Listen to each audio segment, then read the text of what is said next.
السلام علیکم ورحمۃ اللہ وبرکاتہ۔ میں ہوں شکیل احمد اور آپ دیکھ رہے ہیں شکیل احمد آفیسیل۔ آپ کی خدمت میں پیش ہے شکیل احمد آفیسیل کی ایک نئی پیشکش۔ ایک شخص افریقہ کے جنگلات میں سفر کر رہا تھا۔ وہ گھنے جنگلات میں چل رہا تھا اور وہ اپنے سفر میں محو تھا کہ اس نے اپنے پیچھے سے آتی ہوئی ایک آواز سنی، پر وہ آواز بہت دھیمی تھی۔ جب اس نے پیچھے مڑ کر دیکھا تو اسے معلوم ہوا کہ ایک شیر تیزی سے اس کی طرف دہاڑتے ہوئے آ رہا ہے۔ جب اس نے شیر کو اپنی طرف آتا ہوا دیکھا تو وہ ڈر گیا اور تیزی سے چلنے لگا۔ جب وہ شیر اس کے قریب پہنچ گیا تو وہ دوڑنا شروع کر دیا اور دوڑتے دوڑتے سامنے ایک کنواں تھا جس میں ایک رسی لٹک رہی تھی، تو وہ رسی کو پکڑ کر کنویں میں چھلانگ لگا دیا۔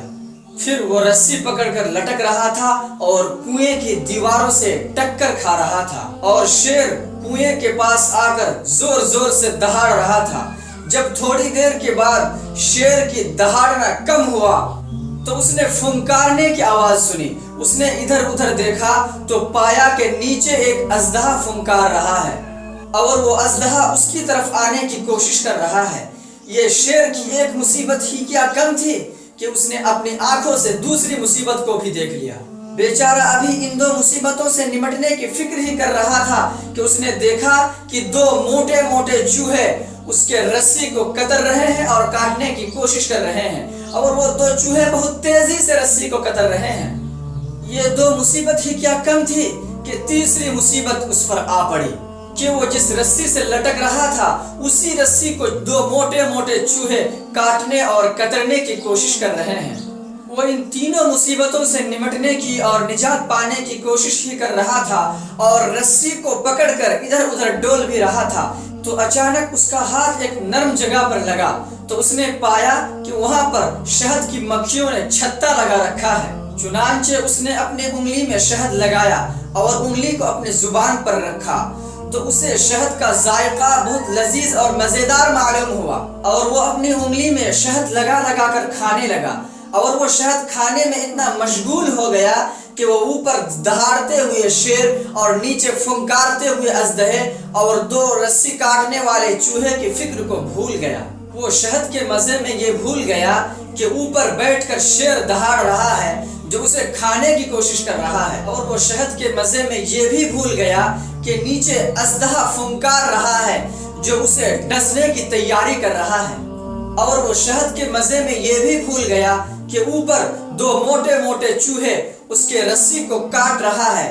اگر رسی کٹ گئی تو وہ موت کی کنویں میں جا کر دفن ہو جائے گا۔ اے میرے بھائی اور اے میری بہن، آپ مجھے بتائیے کہ اگر کوئی شخص اس طرح کنویں میں رسی پکڑ کر لٹک رہا ہو، اس کے رسی کو دو چوہے کاٹنے کی کوشش کر رہے ہوں، نیچے اژدہے پھنکار رہے ہوں، اوپر شیر دہاڑ رہا ہو، اور وہ شخص شہد کے کھانے میں مصروف ہو جائے اور وہ شخص شہد کے ذائقے میں ڈوب جائے، تو آپ ایسے شخص کو کیا سمجھیں گے؟ ظاہر ہے کہ آپ کہیں گے کہ وہ شخص بہت بے وقوف اور نادان ہے۔ جی میرے بھائی اور میری بہن، وہ کوئی حقیقی شخص نہیں ہے، دراصل وہ ہم اور آپ ہیں۔ وہ کنواں ہماری قبر ہے، اور وہ رسی جسے ہم اور آپ پکڑ کے لٹک رہے ہیں وہ عمر ہے، اور وہ دو چوہے جو رسی کو کاٹ رہے ہیں وہ دن اور رات ہے، اور وہ شیر جو کنویں کے پاس آ کر دہاڑ رہا ہے اور ہمیں کھانے کی فکر کر رہا ہے وہ ملک الموت ہے، اور وہ اژدہے جو کنویں کے اندر بیٹھ کر ہمیں ڈسنے کی فکر کر رہا ہے وہ دراصل ہمارا برا عمل ہے، اور وہ مزیدار شہد جس کو کھانے میں ہم اور آپ مصروف ہیں، جس کے کھانے کے چکر میں ہم ان تینوں خطرات کو بھلا بیٹھے، وہ دراصل یہ دنیا اور دنیا کی رنگینیاں ہیں۔ ہم اور آپ جو عمر گزار رہے ہیں اس عمر کو دن اور رات کاٹ کر کے ختم کر رہا ہے، اور ہم اس دنیا کی رنگینیوں میں اس قدر الجھ چکے ہیں کہ ہم اور آپ اس خطرات کو بھلا بیٹھے۔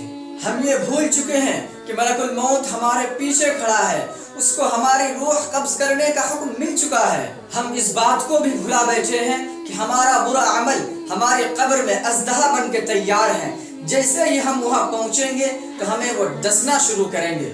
اے میرے بھائی اور اے میری بہن، آپ تو عقل مند ہیں، آپ تو جانتے ہیں کہ دنیا کی زندگی چند روزہ زندگی ہے، حقیقت میں زندگی تو اخروی زندگی ہے۔ آپ تو جانتے ہیں کہ ہر شخص اپنی اپنی قبر میں تنہا سوئے گا۔ آپ تو جانتے ہیں کہ قبر میں نیک عمل کے علاوہ کچھ کام نہ آئے گا۔ آپ تو یہ بھی جانتے ہیں کہ یہ دنیا دھوکے باز ہے۔ ہم تو ہر چیز کو جان رہے ہیں، ہر خطروں سے ہم واقف ہیں، پھر ہم اس بات کو کیوں بھول گئے کہ ہم نے ایک دن مرنا بھی ہے؟ ہم کیوں بھول چکے ہیں کہ ہمیں قبر میں سونا بھی ہے؟